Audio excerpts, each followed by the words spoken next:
Yep, that's me. You're probably wondering how I ended up in this situation.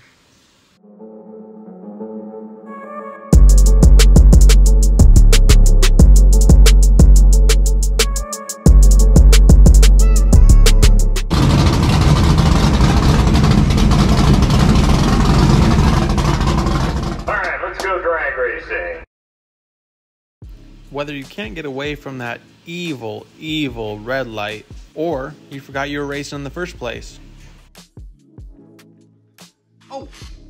My name is Coda, and the goal by the end of this video is to give you guys some tips whether you're a foot brake, trans brake. This is applicable to everyone. First thing we need to know about improving reaction time. What is reaction time? Well, reaction time is the time between when you leave the starting line and the light turns green. A perfect reaction time is 0.000. That is a perfect light. The goal is to get as close as you can to 000. What can you do to improve your reaction time? Well, it depends on what kind of tree you're racing on. There is full tree and there is pro tree. Full tree, I will show you right quick. Full tree, each amber bulb turns on one at a time. Then the green light comes on, as you see there. Pro tree, the only difference is all the ambers come on at once. After everyone's staged, all the ambers will flash and green.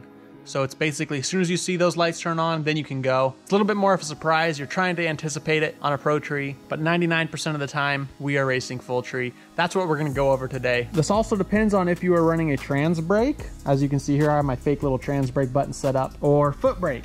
If you're just pressing the brake in the car and letting off when you're ready to go, that's obviously gonna make a lot of difference.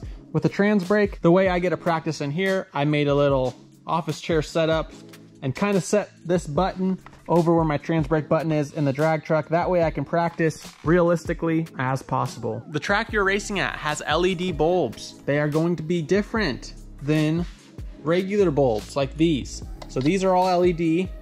LED bulbs are on or off, that's all. With a regular bulb, if you pay attention, you can see it start to glow. So that's gonna affect your reaction time. That's just another thing to throw in there really quick. Enough of the setup, let's get into it. What can you do right now? First thing I recommend is do the same thing every single pass. Make sure you have a little routine that you do every single time. If you watch my videos, you'll see I'll make sure my helmet's on, I'm strapped in, all ready to go. My temperatures, everything's good where I like it, while I'm still a pair or two back before I'm even ready to go turn the corner to make my pass. I will then pull around the corner into the water box. My visor is still up, check all my switches, make sure everything's still looking good. I go ahead and do my burnout for the same amount of time every time. As I'm rolling out of my burnout, I will shift the truck into neutral, give it a rev, shift it back into first, make sure it is always in first. You'll see me checking it a couple times. I then close my visor on my helmet and I'm ready to go. I do that every single pass. After my burnout, a lot of times you'll see me do a little shimmy, tighten up my belts if I need. Whatever your routine is, make sure you're doing the same thing every single time. Even on test passes, try and get a good reaction time. Pretend every pass you make counts. Do the same thing, give it the same effort every single pass. The next thing I would recommend is to barely break the beams. Say this is our track, this is left lane, this is right lane, this is the center line dividing them. These lines symbolize your lasers going across the ground. So once you trip the first laser, that's your pre-stage bulb.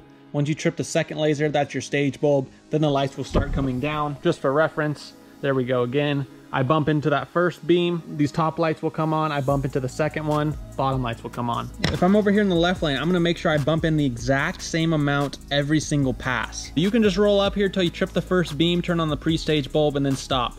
Then what I do is I slowly, barely bump the truck in, and most of the time I can make that stage bulb flicker, meaning I'm just barely into that second beam. And as long as I can do that every time, that'll put me in the same spot, therefore making me more consistent. If you're all over the place and you're rolling in different amounts each pass, that's obviously gonna affect your overall pass. The name of the game with reaction time is being as consistent as you possibly can with anything that's in your control. Try to make that second bulb flicker as you bump in. Next thing I recommend, if you can do it, tint your visor on your helmet. You can see mine looks like a welding hood. What it is 5% tint, and then I took actual black vinyl sticker and made myself just a little window, just like a welding hood. When you have just regular plain visor, you obviously have all this room where you can see a lot of stuff out of your peripheral, and when you're trying to focus, it can sometimes take away. If you tint your visor and give yourself a smaller window to look through, first thing is it'll obviously dim the lights if you have your visor tinted, and it gives you not as much to focus on. You can really just focus on staring at those lights, making sure you're leaving at the same time. So here's a look from inside my helmet.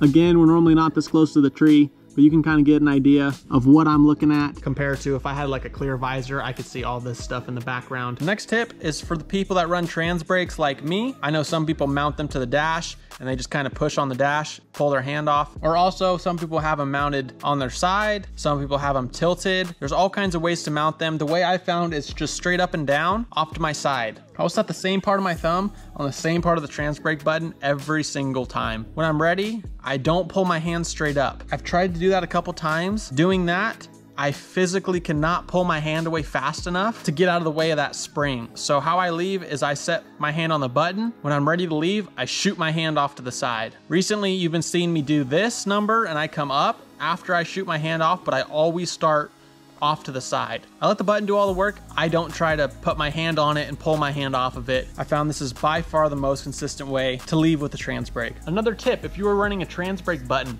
do not try to push it through the floor. Just do it just enough so you have the button bottomed out. Do not push extra hard on the button. Here's my trans brake button. It is a Terminator, and as you can see, I have shims on here. I can add or take off shims to adjust the throw of my button. So like we just talked about, push my button down just till it's touching the shim. I'm not pushing on it so hard, I'm trying to push it through the floor, because again, that's gonna mess up our reaction time. Just nice, gentle. Next tip you'll wanna do is only focus on the bottom amber bulb. Do not wait for the green light to come on.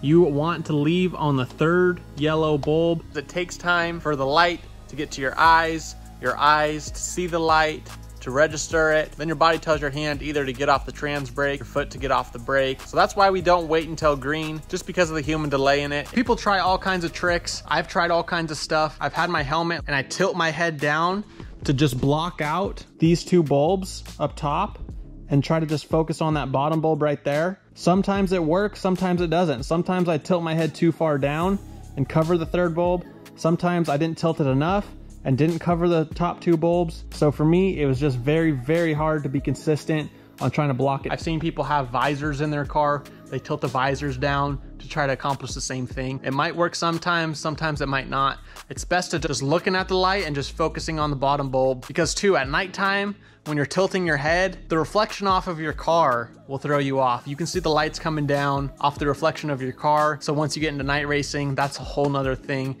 It is best to just look at the third bulb always and practice on going off the third bulb. How I stage, doesn't matter. I'll go in first or second, I don't care. But as soon as I see we are both staged, you can do this two ways. You can either wait for this top bulb to come on and hurry up and flick your head down to the third bulb, or you can just stare straight at the third bulb. Out of your peripheral, you can see these lights coming down. Now, once I'm staged, I'm pushing my hand onto the trans brake button, but I'm not matting the throttle. I'm leaving the throttle alone. I'm just sitting there with the trans brake button on. That way I can sit there all day long. If the other guy's messing around or trying to burn me down, I could sit there all day with my hand on the trans brake button and feet off the pedals, and I'll just sit there. I only push the gas once I see the light starting to come down. Again, either out of your peripheral, or you can focus on dropping your head from the top amber to the bottom. That's something you can practice in the staging lanes before you're about to go. You can just pick two random spots out in front of you. So say this corner and that corner right there, and practice looking at this one, and then dropping your head. Just practicing that eye movement of up to down can help you a ton. Now, sometimes if I'm not in the race car and I have to drive the gray truck or something, then obviously my reaction time is going to be a little bit different. If you're driving a slower car and you try to leave off the third amber and it doesn't work for you, you have a super slow reaction time because it takes a long time for your vehicle to roll out. The slower the vehicle, obviously the slower the rollout's gonna be. You might try something different. Instead of leaving on the third amber, you might try to leave once the second amber goes out, or when they're switching. Or if you're driving a very, very, very slow car, you might even try to leave once you see that second amber come on. It all depends on what you drive. Try to practice with the same vehicle every single time you can. Another thing you can do is mess with the air pressure in your front tires. If I run my front tires at 39, if I was having issues at the tree, consistently being late or consistently going red, then you can start messing with tire pressure. Now, if you lower the tire pressure a few pounds, that's gonna slow your rollout. If you air it up the tire a couple pounds, the opposite's gonna happen. If I'm I'm stuck going red, red, red, red, red, I'm gonna take a couple pounds of air out of my front tire and then go test again, see how much of a difference that makes, and you can start messing with that too. Now, what I think the most important tip is making sure you are staying calm. The absolute worst thing you could do is think, oh my gosh, I need a good light. It's the finals. I don't wanna lose this one. What about this? What about that? Did I leave the oven on? Once you pull up to that line, your mind needs to be clear. You already checked your gauges. You already checked your fans. You already checked everything. Clear all that out of your mind and just focus on leaving on the third bulb. Nothing good is gonna come out of you being stressed and worried and psyching yourself out. You need to just go up there, tell yourself, this is what we do your routine, and pretend like you've been there before. You've done this 1,000 times. Do some deep breaths if you need before you pull up there. Keep yourself in check. Another big mistake I see people making is that they're trying to change too much at once. So if you go and you have a red light and you go and air up your tire pressure and you tape your helmet and you change your trans brake button shims and you do all this stuff, you're trying to do too much at once. If you're gonna change something, change one thing at a time. What I recommend is you need to get consistent. You need to make yourself consistent. If you can get close to the same red light every time or close to the same green light every time, that's fine. Whether that is a